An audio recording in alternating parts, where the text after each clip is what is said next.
Hello my dear friends, welcome to our channel. Friends, आज हम 10th class का subject math का PSCB pre board exam 2023 जनवरी। Okay friends, इस sample को हम सॉल्व करने वाले हैं। इसी तरह आपका प्री बोर्ड भी आएगा सेम ऐसे ही पैटर्न में, और फाइनल पेपर भी आपको इसी अकॉर्डिंग देखने को मिलेगा। चलिए जल्दी से सैम्पल पेपर को हम सॉल्व करते हैं। इस सैम्पल पेपर की हमने पार्ट बाई पार्ट वीडियो बनाई है। पार्ट नंबर ए हमने कंप्लीट कर लिया है।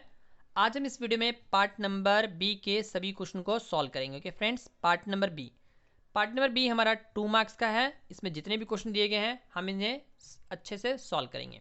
चलिए लेट्स स्टार्ट करते हैं वीडियो को।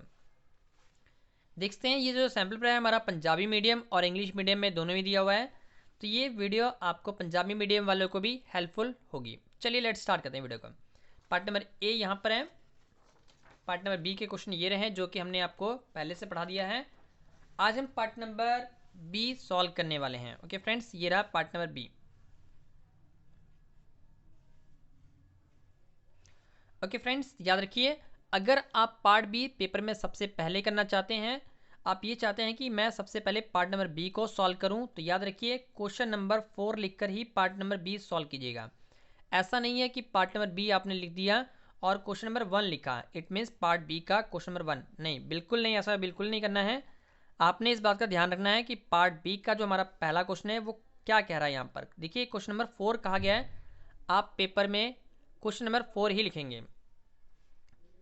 चलिए इसमें क्या कहा हुआ है पढ़ लेते हैं। हमें कहा गया है find the HCF of 12, 15 and 21 by the apply prime factorize method. Okay friends, हमें प्राइम फैक्टराइज मेथड की सहायता से क्या फाइंड करना है, एचसीएफ फाइंड करना है, और एलसीएम भी चाहिए। ओके फ्रेंड्स, इंग्लिश में एलसीएम नहीं लिखा हुआ है पर यहाँ मेंशन किया गया है कि हमें एचसीएफ और एलसीएम दोनों चाहिए। तो हम क्या करेंगे, सबसे पहले अपनी आंसर शीट पे आएंगे, कुछ इस अकॉर्डिंग इसको सॉल्व करेंगे। देखिए रहा, सबसे पहले हम 12 का एलसीएम कर लेंगे, तो 2 के टेबल से, फिर 2 के टेबल से, फिर 3 के।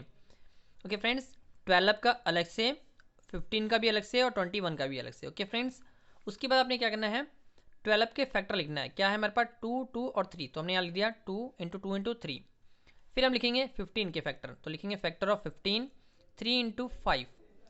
21 का लिखेंगे फैक्टर ऑफ 21 3 इंटू 7। उसके बाद देखिए हमने क्या करना है, एचसीएफ निकालने के लिए लिखेंगे एचसीएफ ऑफ 12, 15 एंड 21। क्या कॉमन है, देखिए इसमें भी 3 है, इसमें भी 3 है, और इसमें भी 3 है, तो क्या लिखेंगे आंसर में 3।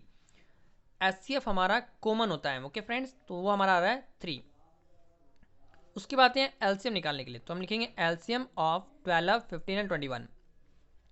देखिए एलसीएम निकालने के लिए आप सबसे बढ़िया मेथड है कि आप एलसीएम को इस अकॉर्डिंग निकालें, तीनों डिजिट को एक साथ निकालें, तो अच्छे से आप एलसीएम नहीं निकाल पाएंगे। अगर आप इनकी सहायता से एलसीएम निकालना चाहते हैं तो भी मैं आपको तरीका बताता हूँ। सबसे पहले क्या करना है, जो कॉमन वाला डिजिट है वो आपने लिखना है। उसके बाद बाकी देखिए क्या क्या डिजिट रह गए हैं, तो देखिए 2 2 दो बार रह गया है, 5 और 7, तो आप यहाँ पर लिखिए 2 into 2 into 5 into 7। Okay friends, इस वाले मेथड में कई बार गलतियाँ हो जाती हैं, आप उसको इकट्ठा निकालेंगे तो ज़्यादा अच्छा रहेगा। तो आपने इसकी सहायता से निकालना है। यहाँ पर देखिए क्या क्या है, 2 2 5 5 3 5 7, तो हमने यहाँ लिख दिया, ठीक है, वही आएगा मल्टीप्लाई करके।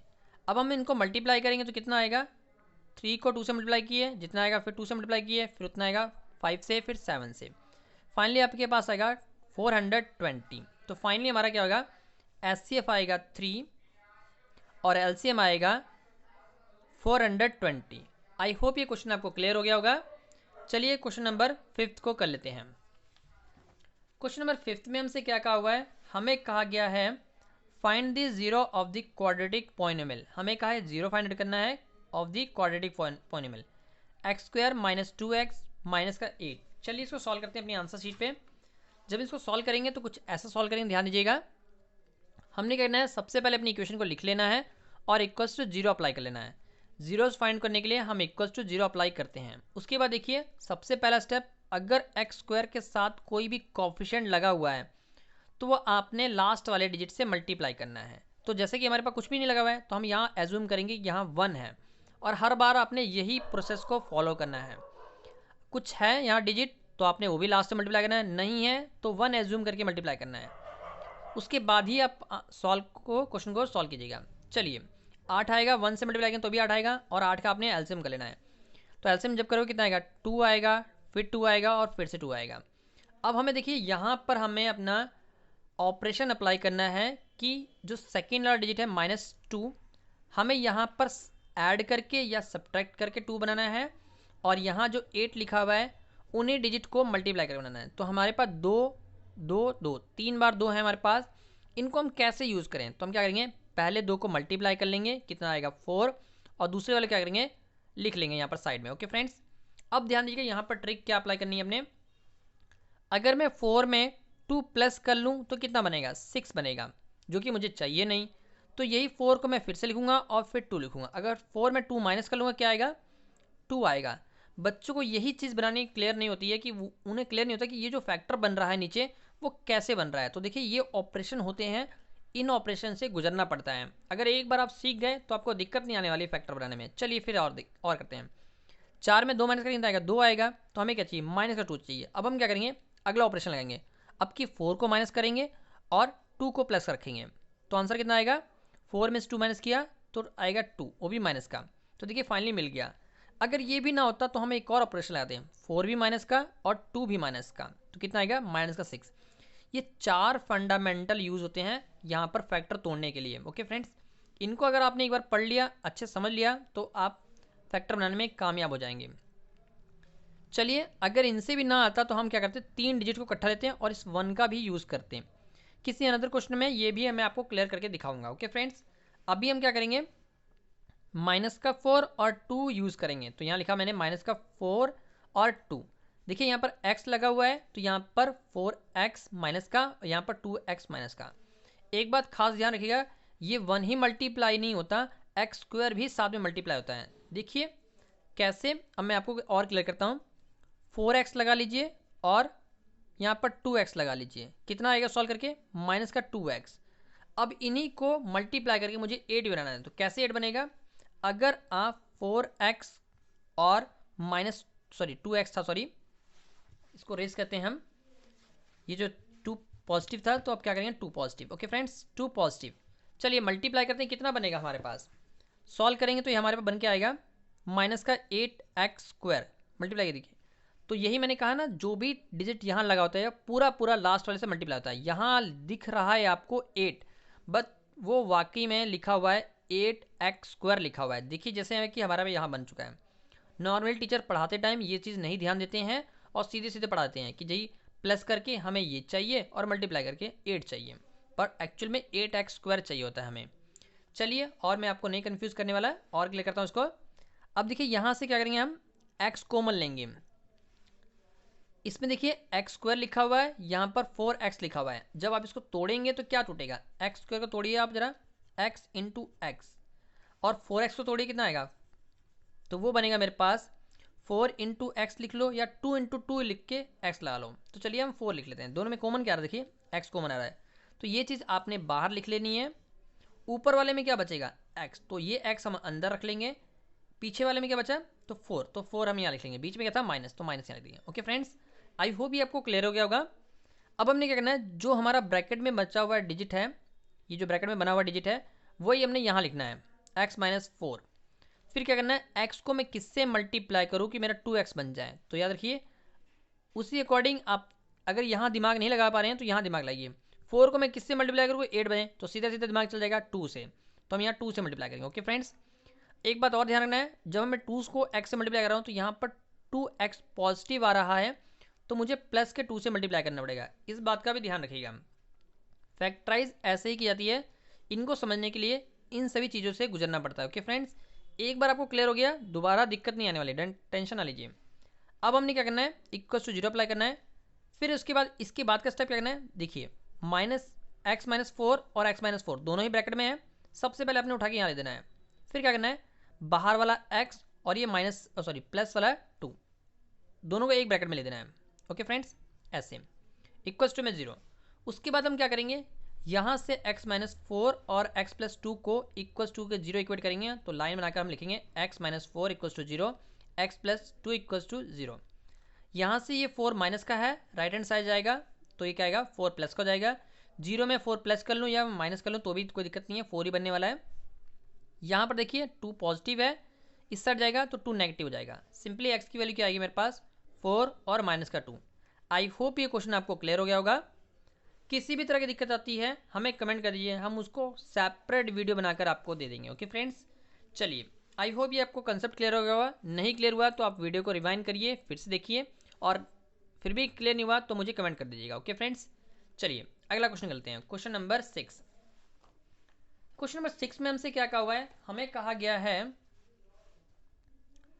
Solve the pair of linear equation. हमें दो इक्वेशन को सॉल्व करना है। 3x plus 4y equals to 10, 2x minus 2y equals to 2। चलिए सॉल्व करते हैं इसको। तो हम क्या करेंगे, हमें इन्होंने कहा है पेयर ऑफ इक्वेशन को सॉल्व करना है, तो सबसे पहले हम क्या करेंगे, यहाँ पर इक्वेशन को लिख लेंगे। ओके फ्रेंड्स, इन दोनों इक्वेशन को यहाँ लिखना है। 3x plus 4y equals to 10 equation number 1, 2x minus 2y equals to 2। Okay friends, अब यहाँ ध्यान दीजिएगा, हमें कहीं पर भी ये नहीं बोला गया है कि आपने सब्स्टिट्यूशन मेथड लगाना है, एलिमिनेशन लगाना है या क्रॉस मल्टीप्लिकेशन लगाना है। तो आप बिल्कुल फ्री हैं, जिस मर्जी मेथड से कर सकते हैं। सबसे आसान मेथड है आप एलिमिनेशन लगाइए। एलिमिनेशन कैसे होता है तो देखिए, उसमें हमें x की वैल्यू को इक्वेट करना होता है। तो क्या करेंगे, सबसे पहले देखेंगे यहाँ पर क्या लगा हुआ है, कोएफिशिएंट 3 लगा हुआ है, यहाँ कोएफिशिएंट क्या लगा हुआ है 2 लगा हुआ है। तो नीचे ऊपर वाली जो डिजिट है उसको नीचे वाले से, नीचे वाले डिजिट को ऊपर से। तो हमने क्या किया, देखिए ये 2 को हमने यहाँ मल्टीप्लाई कर लिया है और 3 को नीचे वाली इक्वेशन से, पूरी इक्वेशन से मल्टीप्लाई करना है। देखिए कैसे मल्टीप्लाई करना है, एक बार ध्यान दीजिएगा। इस 2 को आप पहले वाले डिजिट से मल्टीप्लाई करेंगे और यहाँ लिखेंगे। 2 को जब मैं 3x से मल्टीप्लाई करूँ तो क्या आएगा 6x आएगा। अब 2 को अगर मैं 4x से मल्टीप्लाई करूँ कितना आएगा 8x आ जाएगा और साथ में y लग जाएगा। अब इसी 2 को मैं 10 से मल्टीप्लाई करूँ कितना आएगा 20 आ जाएगा। ओके फ्रेंड्स, आई होप ये आपको क्लियर हो गया होगा। अगला स्टेप में क्या करना है, हमें 3 को मल्टीप्लाई करना है इन्हीं डिजिट से। तो कैसे मल्टीप्लाई करेंगे, देखिए जरा फिर से मैं एरो बनाता हूँ। जब ये 3 को आप 2x से मल्टीप्लाई कितना आएगा 6x आ जाएगा। इसी 3 को आप इस वाले 2 से मल्टीप्लाई करेंगे कितना आएगा, तो भी 6y आ जाएगा। साथ में माइनस था इसलिए माइनस हमने लगा दिया। अब 2 को आप इस 2 से मल्टीप्लाई करेंगे कितना आएगा, सॉरी 3 को 2 से मल्टीप्लाई कितना आएगा 6 आएगा। अब देखिए अगर मैं यहाँ पर माइनस अप्लाई कर दूँ तो ये कट हो जाएगा, तो हम इसको माइनस यहाँ अप्लाई करते हैं। कई बार टर्म में माइनस ना भी अप्लाई करते टाइम भी कट हो रही होती हैं, तो आपने इस बात का भी ध्यान रखना है। चलिए माइनस अप्लाई करते हैं। यहाँ प्लस था तो हमने यहाँ माइनस, यहाँ दिख नहीं रहा है प्लस, बट यहाँ पर प्लस होता है। ओके फ्रेंड्स, जिसके सामने कुछ नहीं लिखा है वो हमारा प्लस का होता है। निशान हमने माइनस लगा दिया। अब देखिए जैसे यहाँ माइनस लगा हुआ है हमने निशान प्लस का लगा लिया। यहाँ पर प्लस है तो इसलिए हमने यहाँ माइनस लगाया। अल्टरनेट सिंबल का यूज़ करना है। अब 6x कट जाएगा। अब ध्यान दीजिएगा यहाँ पर खास ध्यान रखना है, 8 मेरा प्लस का है, 6 मेरा माइनस था। अब निशान चेंज किया तो ये वाला सिंबल यूज़ होगा, माइनस वाला सिंबल हट जाएगा। तो 6 जो हमारा है वो प्लस का बन जाएगा और 8 भी हमारा प्लस का है। तो 6 और 8 को हम प्लस कर लेंगे, 8 और 6 कितना हो गया 14, और आंसर प्लस का आएगा। ओके फ्रेंड्स, क्योंकि ये माइनस अब हट के प्लस का बन गया है। ओके फ्रेंड्स, आई होप आपको क्लियर हो गया होगा। फिर हम क्या करेंगे, 20 मेरा प्लस का है, 6 मेरा माइनस का है, मतलब 20 में से 6 माइनस करना है, कितना आएगा 14। फिर हम क्या करेंगे, ये 14 इस 14 के नीचे ले आएंगे तो लिखेंगे 14 अपॉन 14, जिससे कि हमारा y की वैल्यू आ जाएगी। तो 14 और 14 कट कर कितना आएगा 1, तो y इक्वल्स टू 1, ये हमारा y की वैल्यू जाएगी। अब हमें क्या करना है, y की वैल्यू को अगर मैं इक्वेशन नंबर 1 में फिल कर दूं या 2 में फिल कर दूं तो भी मेरा आंसर मिल जाएगा। जिसमें आपको अच्छा लगे उसमें आप फिल कर सकते हैं। हमने क्या किया है, लिखा यहाँ पर the value of y put in equation first. First equation क्या थी हमारे पास 3x plus 4y equals to में 10। अब हम देखिए जहाँ पर आपको जहाँ पर आपको y दिख रहा है वहाँ पर आप 1 फिल कर लीजिए। ओके फ्रेंड्स, ये जो y दिखा है कितना वैल्यू 1, तो यहाँ पर देखिए 1 दिख रहा था, सॉरी y दिख रहा था, हमने वहाँ पर 1 फिल कर लिया। बाकी स्टेटमेंट को वैसा का वैसा ही नोट किया हुआ है। फिर हम क्या करेंगे, 4 को 1 से मल्टीप्लाई कितना आएगा 4 आ जाएगा, और यहाँ पर 3x वैसे का ही, 10 भी वैसे का वैसा ही। अब 4 प्लस का है और 10 यहाँ पर माइनस प्लस का है, तो ये 4 जब उधर जाएगा तो क्या जाएगा 4 माइनस हो जाएगा।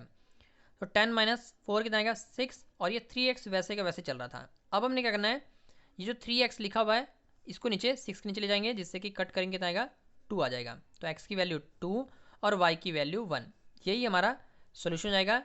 आई होप ये क्वेश्चन आपको क्लियर हो गया होगा। चलिए क्वेश्चन नंबर 7 कर लेते हैं। ओके फ्रेंड्स, क्वेश्चन नंबर 7 में हमसे क्या कहा हुआ है, क्वेश्चन नंबर जो 7 है उसमें हमसे कहा गया है if 15 metre height of the tower cost a shadow 24 metre long, हमें कहा गया एक टावर है जो 15 मीटर ऊंचा है, 15 मीटर उसकी हाइट है, टावर की हाइट 15 मीटर है, और शेडो बना रही है, शेडो मतलब परछाई, 24 मीटर लॉन्ग परछाई बना रही है। Okay friends, long at the casting time casting time and the same time. Okay friends, telephone pole cast a shadow 16 metre long. Height of the pole हमें काउंट करना है। Okay friends, height of the telephone pole है उसकी height count करनी है। चलिए मैं इसको दोबारा से क्लियर करता हूँ। हमें क्या कहा हुआ है, हमें कहा गया है एक 15 मीटर हाइट टावर है जिसकी हाइट 15 मीटर दे रखी है, वो 24 मीटर शेडो बना रही है, और बोला गया सेम टाइम पर ही जो टेलीविजन का जो पोल है, सॉरी टेलीफोन का जो पोल है वो 16 मीटर लॉन्ग शेडो बना रहा है, परछाई बना रहा है। तो हाइट ऑफ दी टेलीफोन पोल कितना होगा। ओके फ्रेंड्स, चलिए क्वेश्चन को सॉल्व करते हैं। सबसे पहले हमें क्या करना है, इस क्वेश्चन को ये आंसर ऐसे नोट करेंगे। सबसे पहले हमने क्या करना है, यहाँ पर एक पोल क्रिएट कर लेंगे, 15 मीटर का एक पोल क्रिएट कर लिया, और शेडो कितनी बन रही है 24 मीटर का। ओके फ्रेंड्स, फिर हमें क्या कहा हुआ है, जो यहाँ पर हमारे पास सन है, सन से ही उसकी परछाई बन रही है। ओके फ्रेंड्स, हमने यहाँ सन क्रिएट करने की कोशिश की है, तो यहाँ से सन जब एक पोल हम क्रिएट कर रहे हैं तो देखिए अभी मैंने पेंसिल स्टैंड किया तो उसकी परछाई बन रही है। सेम ऐसे ही हमारे पास पोल कहा गया है, पोल एक स्टैंडिंग है और परछाई उसकी कितनी बन रही है 24 मीटर लॉन्ग बन रही है। सेम ऐसे ही हमारे पास उसी सेम टाइम पर हमारे पास एक और पोल है जिसकी हाइट थोड़ी सी छोटी हो सकती है या थोड़ी बड़ी हो सकती है, और उसकी जो क्या बोलते हैं हमारे पास जो शेडो है वो हमारे पास 16 मीटर बन रही है। ओके फ्रेंड्स, ऑब्वियस ही बात है 15 मीटर का पोल है तो 24 बन रहा है, और शेडो हमारी 16 मीटर बन रही है, तो पोल में भी होता है छोटा हो सकता है। ओके फ्रेंड्स, तो कोशिश कीजिएगा ऐसा डायग्राम क्रिएट करके आप अपना सॉल्व करने की। ओके फ्रेंड्स, हम क्या करेंगे, सबसे पहले लिखेंगे ए बी, लिख देंगे ए बी कितना है 15 मीटर, फिर उसके बाद उसकी परछाई कितनी है बी सी, तो बी सी कितना है 24 मीटर। पी क्यू कितना है, पी क्यू हमारा एच मान लिया हमने, एच मीटर। क्यू से लेकर आर कितना है 16 मीटर। ओके फ्रेंड्स, अब हम क्या करेंगे, हमें कहा गया सेम टाइप में बन रहा है, तो सबसे पहले हम इन दोनों ट्राइंगल को सिमिलर क्रिएट करेंगे। तो उसके लिए हम क्या करेंगे, ट्राइंगल ए बी सी लिखेंगे and triangle P Q are लिख लेंगे। ओके फ्रेंड्स, सिमिलर के लिए क्या केस अप्लाई होता है, या तो हमें किसी ट्राइंगल की दो साइडें या दो एंगल या तीन भी हो सकते हैं तो भी कोई दिक्कत नहीं है, सेम होने चाहिए। तो देखिए पोल जब स्टैंडिंग लगेगा तो बिल्कुल स्ट्रेट खड़ा रहेगा, तो दोनों के एंगल कितना बनेगा 90। तो हमने यहाँ पर ये रीज़न दे दिया, angle A B C angle P Q R क्या है हमारे पास 90 है। ओके फ्रेंड्स, फिर क्या है, हमने लिखा यहाँ पर बी ए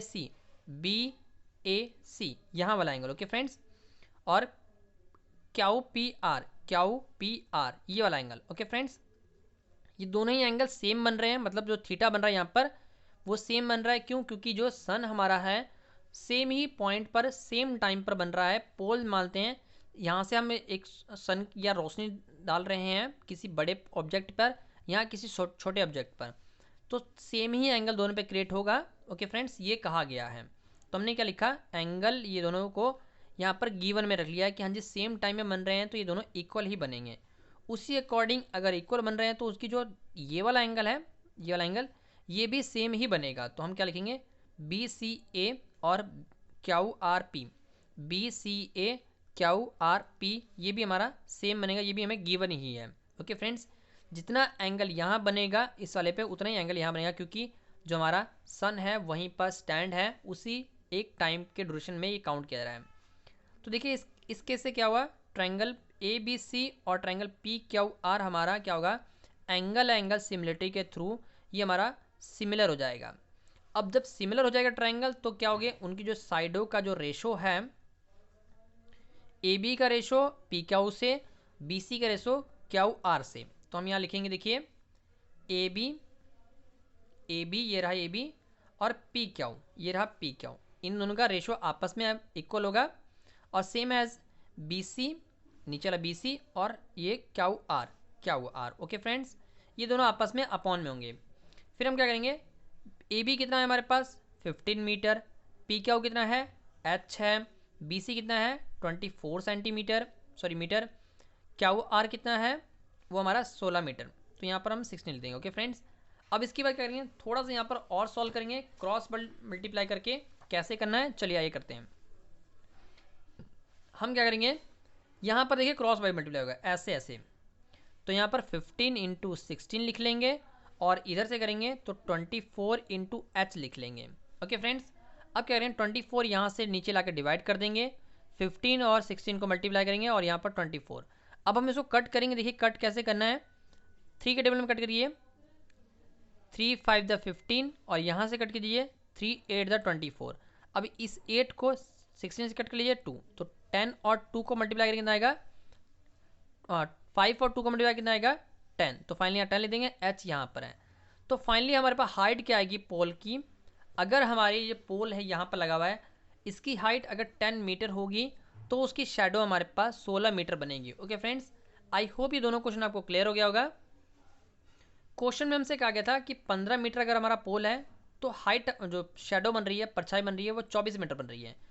उसी अकॉर्डिंग अगर हमारी परछाई 16 मीटर बन रही है तो हाइट कितनी होगी, तो उसके लिए क्या करेंगे, सबसे पहले इन दोनों को ट्रायंगल को सिमिलर करके दिखा जाएगा, उसके बाद अपॉन में करके छोटा क्रॉस मल्टीप्लिकेशन करके आपका आंसर मिल जाएगा। ओके फ्रेंड्स, आई होप ये क्वेश्चन आपको क्लियर हो गया होगा। चलिए नेक्स्ट क्वेश्चन कर लेते हैं। Question number 8। क्वेश्चन नंबर 8 में हमसे क्या कहा हुआ है, हमें कहा गया है find the distance between that point and that point, 2 और 3 और 4 और 1। हमें सिर्फ डिस्टेंस बताना है, डिस्टेंस बिटवीन 2 पॉइंट्स। तो उसके लिए हम क्या करेंगे, सबसे पहले अपना पॉइंट लिख लेंगे, ए वाला पॉइंट और बी वाला पॉइंट। ग्राफ कैसे ड्रॉ करना है, साइड में ग्राफ भी ड्रॉ कर लीजिएगा ऐसे, ये हमारा ए पॉइंट है, ये हमारा बी पॉइंट है। ओके फ्रेंड्स, किसी दो पॉइंट के बीच का डिस्टेंस चाहिए तो हमारा फॉर्मूला आता है डिस्टेंस ऑफ ए बी। ये हमारा ए और बी पॉइंट है। फॉर्मूला क्या है, root under x2 minus x1 का whole square plus y2 minus y1 का होल स्क्वायर। ओके फ्रेंड्स, अब देखिए जो ये पहला पॉइंट है ये हमारा x1 है, दूसरा पॉइंट हमारा x2 सॉरी x1 y1, नीचे वाला पॉइंट x2 और ये y2। ओके फ्रेंड्स, चलिए x2 की वैल्यू क्या है, देखिए क्या दिख रहा है आपको 4 है, तो हमने यहाँ 4 फिलअप कर लिया, माइनस लगाया, x1 की वैल्यू कितनी है, तो ये x1 मेरा 2 है, तो हमने यहाँ 2 फिल कर लिया, पावर 2 अप्लाई कर लीजिए। y2 की वैल्यू कितनी है 1 है, तो हमने यहाँ 1 फिलअप कर लिया, माइनस लगाया, y1 की वैल्यू कितनी है 3, तो हमने 3 लिख दिया और पावर में 2 लगा लिया। ओके फ्रेंड्स, अब हम 4 में से 2 माइनस करेंगे कितना आएगा 2 आएगा, और 1 में से 3 माइनस करेंगे कितना आएगा माइनस का 2 आएगा, पावर में वैसे का वैसा ही 2 लगा हुआ है। अब हमें क्या करना है, 2 की पावर 2 मतलब 2 हमारा 2 बार है, तो कितना आएगा 4 आ जाएगा। इसी अकॉर्डिंग -2 की पावर 2 मतलब -2 इंटू -2 मल्टीप्लाई कितना आएगा 4, माइनस माइनस मिलकर प्लस बन जाएगा, तो फाइनली प्लस का 4।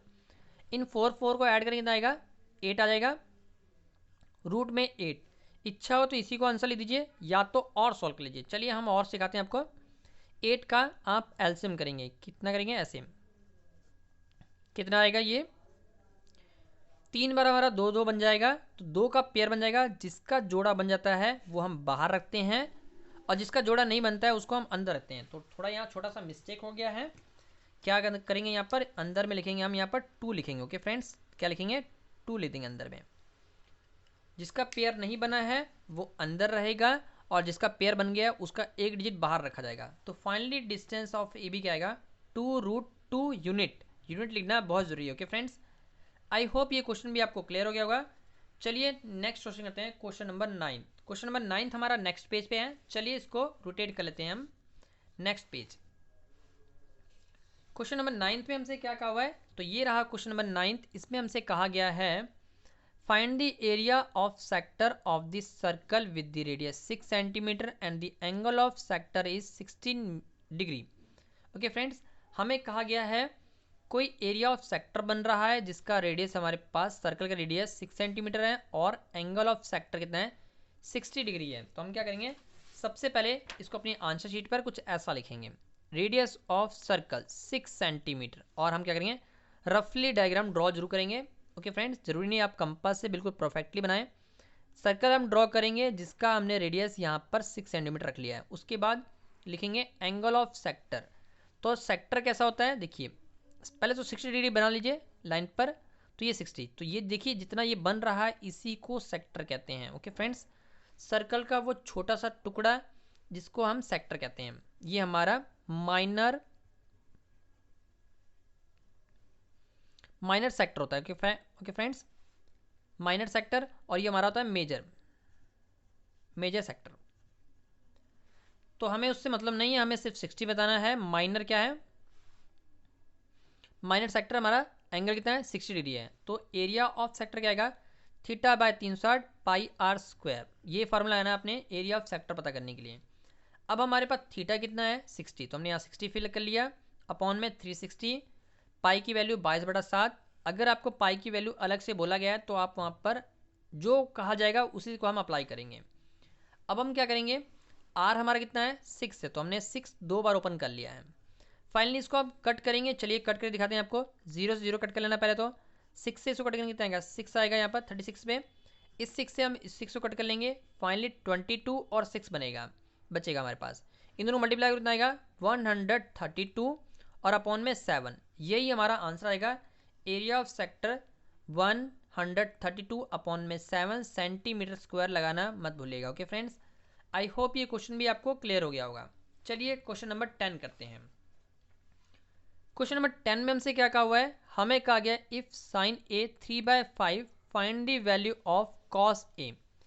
चलिए इसको भी हम अपनी आंसर शीट पे आते हैं। तो आंसर शीट पे आएंगे, सबसे पहले हम डायग्राम को ऐसा ड्रॉ करेंगे। सबसे पहले लिखेंगे साइन ए क्या दिया हुआ है 3/5 दिया हुआ है। ओके फ्रेंड्स, हम एक ट्राइंगल ड्रॉ करेंगे। ट्राइंगल में हम ए यहाँ बनाएंगे। ओके फ्रेंड्स, ए यहाँ पर क्योंकि एंगल दे रखा है हमें, तो याद रखिए ए हम यहाँ बनाएंगे तो जिससे सीधा सीधा हमारा परपेंडिकुलर ये बनेगा ऊपर वाला। तो साइन क्या होता है हमारे पास, परपेंडिकुलर अपॉन हाइपोटेनस होता है। ओके फ्रेंड्स, तो परपेंडिकुलर हम क्या करेंगे 3 ले देंगे और हाइपोटेनस यहाँ पर 5 ले देंगे। ओके फ्रेंड्स, अब क्या चीज़ रह गया, हमें बेस चाहिए। तो बेस कैसे निकलेगा, अगर मैं इस ट्रायंगल में पाइथागोरस थ्योरम लगा दूं तो मेरा ये बेस निकल के आ जाएगा। उसके लिए हमें क्या करना पड़ेगा, यहाँ लिखना पड़ेगा in triangle A B C in which angle B is 90 degree by using PGT theorem, Pythagoras theorem. आप पूरा लिख लीजिएगा। ओके फ्रेंड्स, पाइथागोरस थ्योरम क्या है, हाइपोटेनस का स्क्वायर इक्वल्स टू में परपेंडिकुलर का स्क्वायर प्लस बेस का स्क्वायर। अब हाइपोटेनस कितना है हमारा 5 है, तो हमने यहाँ पर 5 फिलअप कर लिया है। परपेंडिकुलर हमारा 3 है, तो हमने यहाँ 3 फिलअप कर लिया है। बेस नहीं दिया था तो हमने बी का स्क्वायर ही रखा हुआ है। 5 का स्क्वायर ओपन करेंगे कितना आएगा 25, 3 का स्क्वायर करेंगे कितना आएगा 9 आएगा। बी का स्क्वायर तो वैसे ही वैसे रहेगा। अब देखिए यहाँ पर 25 हमारा मैथ वाला टर्म है, ये भी 9 हमारा मैथ वाला टर्म है, तो इससे ये इक्वल टू के इधर आएगा तो ये माइनस हो जाएगा। ठीक है, तो 25 माइनस 9, बी का स्क्वायर वैसे का वैसा ही। 25 में से 9 माइनस करेंगे तो आएगा 16, बी का स्क्वायर वैसा ही। अब इसको बी के स्क्वायर को हम लेफ्ट हैंड साइड भेज देंगे और 16 इधर। तो याद रखिएगा अगर आप इधर उसको ला भी रहे हैं तो माइनस का हो जाएगा और ये इधर ला रहे हैं तो माइनस हो जाएगा, माइनस माइनस कट जाएगा। या फिर एक स्टेप और याद रखिए, अगर दोनों टर्म एक दूसरे के इधर उधर जा रही हैं तो माइनस प्लस चेंज नहीं होता है, या फिर चेंज कर भी सकते हैं। ओके फ्रेंड्स, दोनों जगह माइनस लगा लीजिएगा, इधर माइनस लगा लीजिएगा, इधर लाके ये माइनस कट कर लीजिएगा, या फिर सीधे ही आप टर्न कर दीजिए, कोई दिक्कत नहीं। ओके फ्रेंड्स, बी का स्क्वायर क्या होगा, बी का जो स्क्वायर है इधर आके रूट में जाएगा, तो 16 का रूट कितना होता है 4। तो फाइनली बी मेरा कितना आएगा 16। बी हमारा बेस था तो बेस हमारा कितना आया है 4 आ गया है। अब हमें चाहिए कॉस फाइंड करना था, कॉस ए। कॉस ए क्या होता है, base upon hypotenuse, base upon hypotenuse. कैसे पढ़ते हैं हम इसको, पंडित बद्री प्रसाद हर हर बोले सोना चांदी तोले कम से कम। ये होता है हमारा साइन, ये होता है हमारा कॉस, ये होता है हमारा टेन, ये होता है हमारा कोसेकेंट, ये होता है हमारा सेकेंड, ये होता है हमारा कॉट। हमें क्या चाहिए, कॉस चाहिए। तो कॉस जब पढ़ेंगे ऊपर से पढ़ेंगे तो एंगल भी बेस अपॉन हाइपोटेनस ऐसा पढ़ेंगे। तो ये हमारा बेस अपॉन हाइपोटेनस, बेस कितना निकल गया है 4, तो हमने 4 ले दिया, और हाइपोटेनस कितना था 5, तो हमने 5 ले दिया। फाइनली एक ही रेशो बोला गया था तो हमें इसी अकॉर्डिंग एक ही बताएंगे। अगर आपको ऑल रेशो आ जाए पेपर में तो आप ऑल भी इसी अकॉर्डिंग निकालेंगे। जैसे कि हम एक और निकाल दिखाते हैं आपको, 10 निकालना हो तो यहाँ लिखेंगे 10a, वो कहता है परपेंडिकुलर अपॉन बेस। तो परपेंडिकुलर कितना है 3, बेस कितना है 4, तो 3/4। इसी अकॉर्डिंग बाकी एंगल भी आप निकाल के दिखाएंगे। चलिए अगला सवाल करते हैं, क्वेश्चन नंबर 11। क्वेश्चन नंबर 11 में हमसे क्या कहा हुआ है, हमें कहा गया है अ bag contain 3 red ball and 5 black ball, a ball is drawn at randomly from the bag. हमें कहा गया एक बैग में 3 रेड गेंदे हैं और 5 काली गेंदे हैं, और बोला गया एक बॉल ड्रॉन किया गया है, एक बॉल ड्रॉन एट रेंडमली, एक बॉल अचानक निकाला गया है। What is the probability that ball drawn is red और नॉट रेड। हमें रेड भी निकालना है और नॉट रेड भी निकालना है, तो कैसे निकलेंगे उसके लिए हम क्या करेंगे, ये लाइनें पेपर में आप जरूर लिखिएगा कैसे क्या क्या लिखना है। चलिए आइए पढ़ते हैं। सबसे पहले लिखेंगे नंबर ऑफ रेड बॉल, कितनी रेड बॉल थी तो 3। नंबर ऑफ ब्लैक बॉल, कितनी ब्लैक बॉल है तो 5। नंबर ऑफ टोटल बॉल, कितनी बॉल होगी 5 और 3 को ऐड करके कितना आएगा 8। अब हमें चाहिए क्या, तो अब लिखेंगे first case probability getting red ball. देखिए पहले सबसे पहले उन्होंने रेड बॉल बोला था, तो हम क्या करेंगे, लिखेंगे प्रोबेबिलिटी गेटिंग रेड बॉल। कैसे निकलेगा, आउटकम्स अपॉन में टोटल आउटकम्स। फॉर्मूला याद रखिएगा प्रोबेबिलिटी का, आउटकम्स अपॉन में टोटल आउटकम्स। फिर हम क्या लिखेंगे, probability getting red ball. Red कितनी बॉल थी तो 3, तो हम ऊपर लिखेंगे 3। टोटल बॉल कितनी थी 8, तो हम 8। तो फाइनली अगर ये कटेगा तो काट लीजिएगा, वैसे तो ये नहीं कट रहा है, कई बार डिजिट ऐसे बनते हैं कि जो कट रहे होते हैं, तो आप उसको कट कर लीजिएगा। ये हमारा कट नहीं रहा है, तो फाइनली यही हमारा 3/8 इज द राइट आंसर। चलिए अगला केस पढ़ते हैं। हमें बोला है नॉट रेड निकालना है, तो नॉट रेड का फॉर्मूला याद रखिए, ऐसे निकलते हैं प्रोबेबिलिटी गेटिंग नॉट रेड। कैसे निकालना है, इस फार्मूले को खास ध्यान रखिएगा, ये हमारा 1 मार्क्स में ही फॉर्मूला पूछा जा सकता है। क्या लिखा हुआ है, probability of E not equals to 1। इसको हम पढ़ते हैं probability of event plus probability of not event equals to 1। Okay friends, तो प्रोबेबिलिटी ऑफ इवेंट क्या है, रेड बॉल, तो वो हमारा कितना 3/8, तो हमने 3/8 लिख लिया। प्रोबेबिलिटी ऑफ नॉट रेड चाहिए, तो हमने प्रोबेबिलिटी ऑफ नॉट ई लिख लिया इक्वल्स टू 1। अब फाइनली हम क्या करेंगे, इसको इधर भेज देंगे जिससे कि ये 1 में से 3/8 माइनस होगा, और यहाँ क्या लिखेंगे प्रोबेबिलिटी ऑफ ई नॉट। इसको हम थोड़ा सा और आगे सॉल्व करेंगे, तो कैसे सॉल्व करना है, हम क्या करेंगे, इस 1 के नीचे, इस 1 के नीचे हम 1 लगा लेंगे कुछ इस अकॉर्डिंग, 1/1। ओके फ्रेंड्स, फिर हमने क्या करना है, यहाँ छोटी सी क्रॉस मल्टीप्लिकेशन नहीं है, 1 को 8 से मल्टीप्लाई करके 8 लिखेंगे, 8 को 1 से मल्टीप्लाई करेंगे, यहाँ पर 8 लिख देंगे, इस 1 को 3 से मल्टीप्लाई करेंगे, यहाँ 3 लिख देंगे, बीच में जो सिंबल था वो वैसे का वैसा ही। अब फाइनली 8 में से 3 माइनस करेंगे कितना आएगा 5, और अपॉन में 8। अब ये कटेगा नहीं, तो यही हमारा आंसर हो जाएगा। इसी को हम लिखेंगे प्रोबेबिलिटी ई नॉट 5/8, यहाँ लिखेंगे। फाइनल लिखेंगे हम, ये हमारा सेकंड पॉइंट था, probability getting not red 5/8। I hope ये क्वेश्चन भी आपको क्लियर हो गया होगा। इसी अकॉर्डिंग हमने पार्ट ए के सभी क्वेश्चन को कर लिया है। ओके फ्रेंड्स, पार्ट बी हमने पूरी तरह से सॉल्व कर लिया है। नेक्स्ट वीडियो में हम पार्ट नंबर सी के सभी क्वेश्चन को करेंगे। Okay friends, part number C के हम सभी क्वेश्चन को करेंगे। इसमें हमारे पास 4 मार्क्स वाले क्वेश्चन हैं। किसी भी तरह की दिक्कत परेशानी आती है हमें कमेंट कर दीजिएगा, हम उसका सोल्यूशन करने की पूरी कोशिश करेंगे, और कोशिश ये भी करेंगे कि आपको उस टॉपिक की सेपरेट वीडियो बनाकर भी दे देंगे। ओके फ्रेंड्स, किसी भी तरह की दिक्कत परेशानी आती है जस्ट हमें कमेंट कीजिए, हम उसका सोल्यूशन करने की पूरी कोशिश करेंगे। वीडियो अच्छी लगी हो तो लाइक जरूर कर दीजिएगा, और प्लीज़ अपने फ्रेंड सर्कल में इसे ज़रूर सर्कुलेट करिएगा, ये वीडियो उनके लिए भी बहुत हेल्पफुल हो सकती है। Keep supporting us, please like share and subscribe my channel. Thank you, take care and all the best for exam. हम अपने चैनल पर और भी बहुत से सब्जेक्ट के मॉडल टेस्ट पर अपलोड कर रहे हैं, तो वीडियो को ज़रूर देखिए। उनमें भी हमने बहुत से इंपॉर्टेंट क्वेश्चन को डिस्कस किया हुआ है जो आपके पेपर के लिए बहुत इंपॉर्टेंट रखते हैं। Okay friends, thank you, take care, all the best for exam.